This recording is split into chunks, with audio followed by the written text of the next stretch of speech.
Genève de tous les espoirs s'est transformée en Genève de la ruine, ruine de l'opposition congolaise qui dit en l'espace de 18 heures, oui, de se trouver un candidat commun et puis patatras. Les candidats se sont retirés de Cador, comme ils se prévalent eux-mêmes, se sont retirés. Félix Tshisekedi et Vital Kamerhe de l'UNC. Et nous recevons justement un des membres de l'UNC. Il est président de la Ligue de jeunes de ce parti. Il s'appelle Billy Kambale. Bonsoir. Billy Kambale. Bonsoir. Voilà. Alors, la question qu'on se pose, pourquoi vous êtes mauvais perdant? Non, nous ne sommes pas mauvais perdants parce qu'il n'y avait pas un challenge. Tout ce que nous avons fait, c'est que nous nous sommes assumés comme base de l'Union pour la nation congolaise. Nous avons dit à Monsieur le Président Vital Kamerhe que ce que vous avez fait ne nous engage pas. Parce que quand nous avions envoyé Monsieur Vital Kamerhe comme notre délégué à ses assises, il avait un cahier de charges. Et ce cahier de charges n'a pas été respecté et donc pour nous, ça ne nous concernait pas. Qui n'a pas respecté votre cahier de charges? Le cahier de charges n'a pas été respecté par les organisateurs de cette rencontre, la Fondation Kofi Annan. Parce que cette rencontre, elle est venue après la rencontre de Pretoria. Nous sommes un parti organisé et à chaque fois qu'il y a des rencontres, on nous rencontre. On nous avait dit qu'à Pretoria, il y avait des critériums qui ont été arrêtés pour désigner un candidat commun. Mais arrivés à Genève, ces critériums vont être balayés d'un revers de la main par les membres de la Fondation Kofi Annan. Et donc nous avons dit, à partir du moment où l'accord de Pretoria a été violé, ce qui s'est passé à Genève ne nous engageait en rien. Et nous avons demandé à notre président national de retirer sa signature sur ces chiffons-là. Très bien. Alors, admettons que ce que vous appelez les engagements ou l'accord de Pretoria ait été pas respecté à Genève et que finalement Vital Kamerhe soit désigné candidat commun. Vous allez demander de se retirer? D'abord, comment il allait être désigné candidat commun sans que l'on puisse passer au peigne fin les critériums? Nous ne sommes pas dans une aventure où les gens doivent faire ce qu'ils veulent. Nous sommes dans un processus où nous voulons offrir au peuple congolais une candidature qui va nous amener à la victoire. C'est-à-dire que ici, il est question que ceux qui ont le poids politique nous amènent aux élections. Nous ne sommes pas dupes. Nous savons très bien que la majorité présidentielle et le FCC ont monté un peu pour tricher les élections.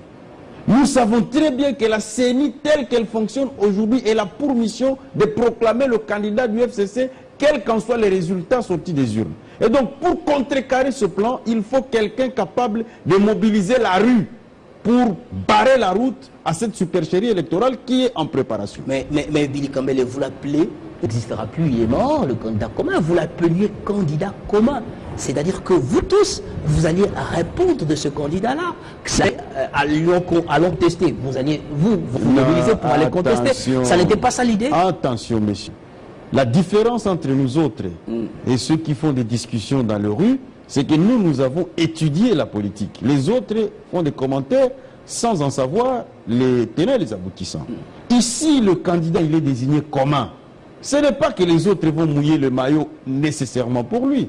Il est désigné commun pour avoir la bénédiction de ses pairs. Mais il sera commun si le reste ne mouille pas le maillot pour lui. Il sera commun parce que tous les autres lui donnent la bénédiction. Mais c'est justement ça. Le travail de terrain, en premier lieu, il doit compter sur sa machine politique. Voilà pourquoi parmi les critériums d'Afrique du Sud, il y avait le degré d'implantation de votre parti ou regroupement politique, il y avait les candidats que votre parti ou regroupement politique a alignés aux élections à la députation nationale et provinciale. Il y avait aussi la capacité à fédérer autour de soi un certain nombre de gens qui peuvent vous permettre de gagner la bataille électorale. Nous n'étions pas dans un marché des dupes, nous étions dans quelque chose d'objectif. Et ce qui s'est passé à Genève n'a pas respecté tout cela. Voilà pourquoi nous, à la base, nous avons demandé à nos leaders de retirer. Et je voudrais les rendre hommage à M. Kamerhe, à M. Félix Tshisekedi. Vous nous avez rendu hommage à retirer vos signatures parce qu'ils doivent revenir ici pour que nous puissions continuer le combat pour défendre défenestrer M. Chadari, qui représente aujourd'hui une majorité qui a paupérisé les Congolais. Très bien, on connaît ce discours. Mais nous allons retourner à Genève. Vital Kamerhe est réputé félin, réputé dans les réseaux sociaux. C'est encore pour vous le seul à même au niveau de l'opposition de nous mener vers des lendemains qui chantent, voilà. Mais bon, voilà, pourquoi est-ce que lui ne s'est pas rendu compte de la supercherie? Pourquoi est-ce qu'il est allé jusqu'au bout, jusqu'à signer? Et on l'a vu lors de la conférence, de la petite conférence de Martin Fayulu, il était là, il n'a rien dit.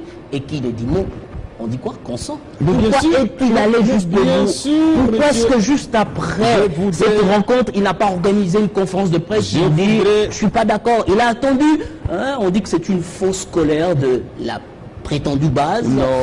C'est lui qui a dit, ben voilà, fâchez-vous, vous me donnez un prétexte pour que je me retire. Non, ceux qui disent ça, ce sont des minables et ils ne savent pas comment fonctionnent nos partis politiques. S'ils pensent que l'UNC n'a pas de base, alors que dont on n'a aucune connaissance du microcosme politique congolais, comment Kamerhe s'est retrouvé à tête de liste des différentes négociations s'il n'avait pas de base?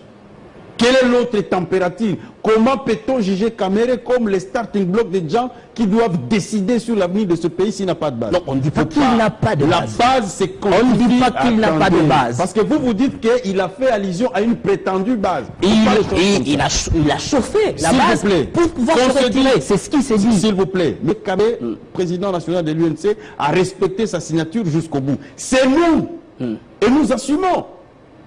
Parce que nous lui avions donné 48 heures pour retirer cette signature. Très bien. Donc, si on comprend bien, c'est-à-dire au niveau de Vital Kamerhe, il n'y avait aucun problème avec l'accord de Genève. C'est vous plutôt qui avez vu juste, c'est vous qui étiez lucide. Lui, il ne l'était pas. Nous lui avons dit il n'était pas lucide.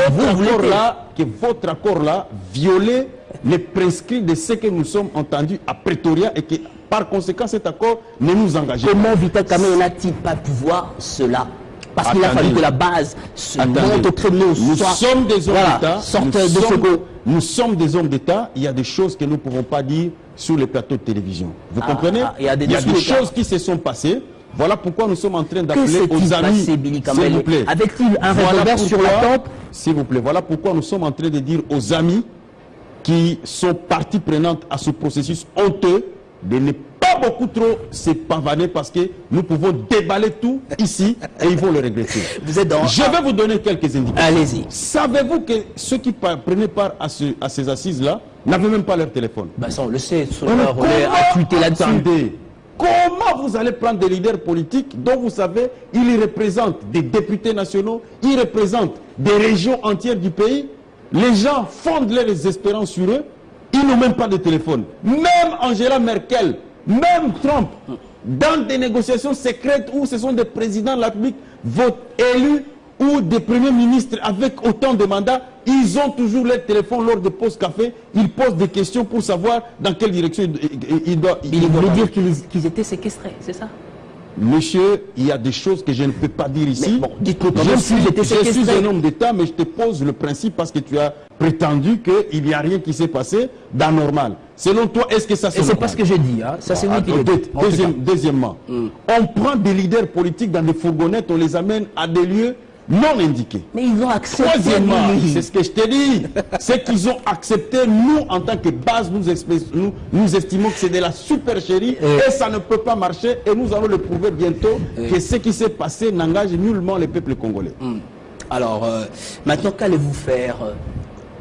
Qu'allez-vous faire? Vous allez aux élections en solo, vous mettez avec votre ennemi le plus cordial, l'UDPS, pour vous trouver votre candidat commun. Vous faites comment? Messieurs les journalistes, nous avions le congrès de l'UNC.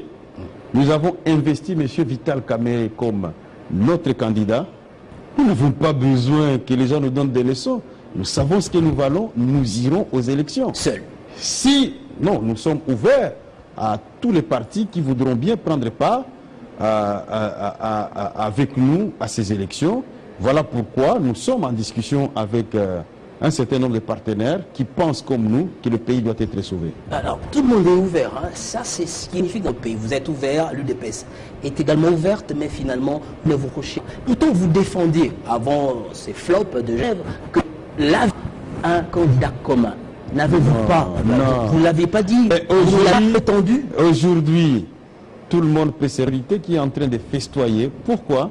Parce que justement, le concept de candidat commun est venu des laboratoires de la majorité présidentielle. Et vous y avez mordu. Nous avons, ce n'est pas un piège. Si ce n'est pas un piège, alors nous avons pris le concept parce que tout simplement, c'est un concept certainement avantageux pour l'opposition parce que nous voulons maximiser les chances. Mais le concept de maximiser les chances ne signifie pas que nous n'avons pas de chances. Nos chances pour battre M. Shadari sont intactes à partir du moment où la majorité n'a aucun bilan à présenter au peuple congolais. C'est tout simplement une catastrophe. La gestion de Kabila et de sa majorité n'a été qu'une véritable catastrophe. Ils ont plongé notre pays dans une misère. On a paupérisé notre peuple. Et donc, nous pensons que, qui qu'il soit candidat de l'opposition, il battra les candidats de la majorité. Je vous prends au mot. Quel que soit le candidat de l'opposition, il battra Emmanuel Ramazani Shadari. Vous donnez un candidat commun, Martin Fayulu, et puis vous dites non, ce n'est plus lui. Là, vous n'êtes pas dans une espèce d'antinomie. Vous ne pouvez pas soutenir une chose de son contraire. Vous dites, quel que soit, je vais vous donner la parole, quel que soit le candidat de l'opposition, il battra Emmanuel Ramazani Shadari parce que le pouvoir n'a pas de bilan.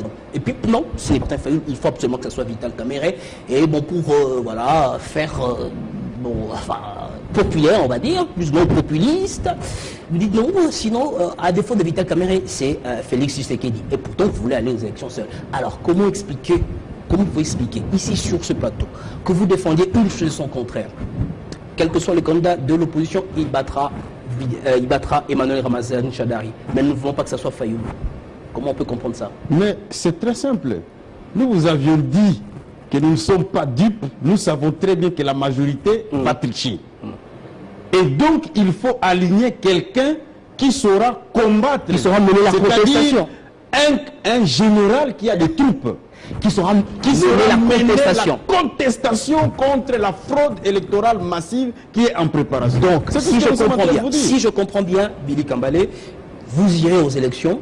Je veux déjà savoir, avec la machine à voter, vous irez c'est toujours non pour le moment? Non, notre non est non. Eh bien, si la CENI n'arrêtait pas la machine à voter, vous faites quoi au 23 décembre? Écoutez, nous disons non, et notre non est non. Très bien. Et nous continuons le combat contre cette machine à voter. Alors, dans parce que nous estimons que cette machine est l'un des instruments de cette fraude massive qui est en préparation. Très bien. Dans l'hypothèse où la machine n'est pas retirée, puisque jusque-là, le rapport de force n'est pas en votre faveur, vous faites quoi le 23 décembre? Vous y allez ou pas avec votre champion Vital Kamerhe? C'est ici le lieu de rappeler encore à M. Nanga qu'il n'est pas tard pour se ressaisir. Quand vous dites que le rapport de force n'est pas en notre faveur, mais comment voulez-vous que nous puissions avoir ça comme postulat qu'une CENI est en rapport de force par rapport à une opposition? C'est ce que vous cherchez le 26 octobre avec votre marche. Je suis en train de répéter vos propres mots. Oui, c'est ce que vous cherchez. Il y a rapport de force en notre défaveur. Donc il y a une CENI qui travaille contre l'opposition. Ça réconforte. Je ne l'ai pas dit. Je dis ceci. Vous aviez manifesté, Billy. On va pas jouer au mot. Vous avez manifesté le 26 octobre pour changer le rapport de force, pour faire reculer la CENI. L'avez-vous réussi? Non, c'est un processus. Non, vous n'avez pas encore réussi. Alors si au 23 décembre, vous ne réussissez toujours pas, vous faites quoi? Vous y allez ou pas? C'est simple la question. Premièrement, je voudrais vous dire que si nous sommes dans ce combat et si nous avons voulu qu'il y ait un candidat commun, c'est parce que nous connaissons toutes ces manigances qui sont en train de se faire pour tenter de nous imposer un processus biaisé dès le départ. Voilà pourquoi nous avons voulu d'un candidat fort, capable de contrebalancer cette supercherie qui est en préparation. Deuxièmement, si nous avons voulu d'un candidat commun, c'est parce que justement nous voulons mettre toutes les chances de notre côté pour faire en sorte que cette supercherie ne passe pas. Malheureusement, vous ne l'avez pas. Malheureusement, même si nous ne l'avons pas. Et vous avez minimisé vos chances au lieu de les maximiser. Mais non. Mais vous l'avez dit, nous voulions maximiser. Mais dans l'opinion, vous passez pour des gens peu crédibles. Est-ce qu'on parle français ou on parle une autre langue? On parle français. Maximiser les chances, en tout cas, on parle français. On n'a pas de chance. Je n'ai pas dit ça. Vous avez dit que vous vouliez maximiser. Si vous ne maximisez pas, vous faites quoi? Vous minimisez. Si vous ne maximisez pas, vous ne minimisez pas. Parce que justement, le candidat qui est en face de nous, attendez, et il faut que l'on se comprenne. Oui, allez-y, allez-y. Le candidat que le FCC a aligné devant nous n'a aucune base, il n'a rien, et il a un bilan macabre à défendre devant un peuple congolais appauvri. Voilà pourquoi nous vous disons, quel que soit le cas, il va perdre. Voilà pourquoi nous avons dit, notre candidat va laminer complètement M. Chadari. Voilà pourquoi nous avons dit, si ce processus n'a pas tenu, tant mieux, ce n'est pas grave. Nous allons continuer la bataille électorale parce que nous avons la foi que notre leader a le charisme nécessaire pour aller à ces élections. Mais je peux te dire que dans les prochains jours, vous aurez des surprises et vous allez comprendre pourquoi nous avons demandé à nos leaders de se retirer. Parce que tout simplement, il y a une volonté commune de nos partis qui va dans le sens de proposer un ticket et nous allons surprendre non seulement ça sera pour l'encerclement et en 2011 nous allons gagner. Ça sera l'encerclement. Vous êtes en train de vous moquer du concept d'encerclement. Non, je me moque pas. Tout simplement parce que vous n'en connaissez pas les tenants. Ça a abouti en 2011. Malheureusement, M. Kabila a triché les élections et vous le savez très bien, puisque lui-même avait reconnu même que ces élections n'étaient pas parfaites. Donc il avait reconnu mais ne remettez pas en cause l'ordre d'arrivée des candidats. Le cas déjà, l'ordre d'arrivée est entaché d'irrégularité. Ça veut dire que ce n'est pas un ordre d'arrivée qui est donc moi je voudrais chuter en disant que nous disons à notre peuple de rester mobilisé. Parce que tout simplement aujourd'hui nous sommes devant un choix. C'est le choix de porter sur deux candidatures aujourd'hui qui sont valables. C'est la candidature de Vital Kamerhe et la candidature de Félix Tshisekedi. C'est ces seules candidatures qui peuvent vous amener vers la victoire. Quel qu'en soit le cas, aujourd'hui le peuple congolais est devant deux choix. C'est soit Vital Kamerhe, soit Félix Tshisekedi. Les restes des choix que vous attendez, ce sont des choix farfelus qui vont encore pérenniser vos misères. Pour nous, il est question ici que le peuple congolais se dote d'un chef de l'État qui a la légitimité. Parce que depuis 2002, et je peux dire même depuis 60, ce pays n'est gouverné que par des conciliabules, tout simplement parce qu'on veut imposer aux Congolais des personnes sans légitimité, sans base, et qui ne rendent compte à personne. Voilà pourquoi il y a aujourd'hui un concept qui tend à se moquer d'une base, alors qu'un homme politique réel et sincère doit être représentatif de quelque part, parce que la volonté de cette représentativité, c'est celle-là, la volonté du peuple. Merci beaucoup Billy Kambale, président de la Ligue des jeunes de l'ULC. On retiendra de vos propos que vous voulez un candidat qui saura mener la contestation, entre autres. On retiendra cela. Merci beaucoup d'avoir été notre invité. Merci. C'est la fin de cette première partie de Kinshasa Direct. Après le journal, tout à l'heure, avec Christopher Ochokoum, Doudou Mbala sera avec vous pour le journal des sports. Bonne continuation de programme sur Télé 50.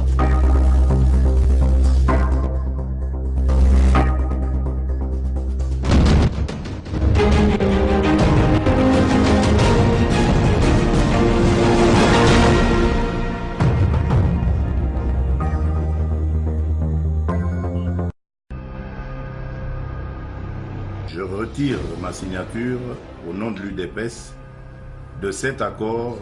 Je m'enjoins et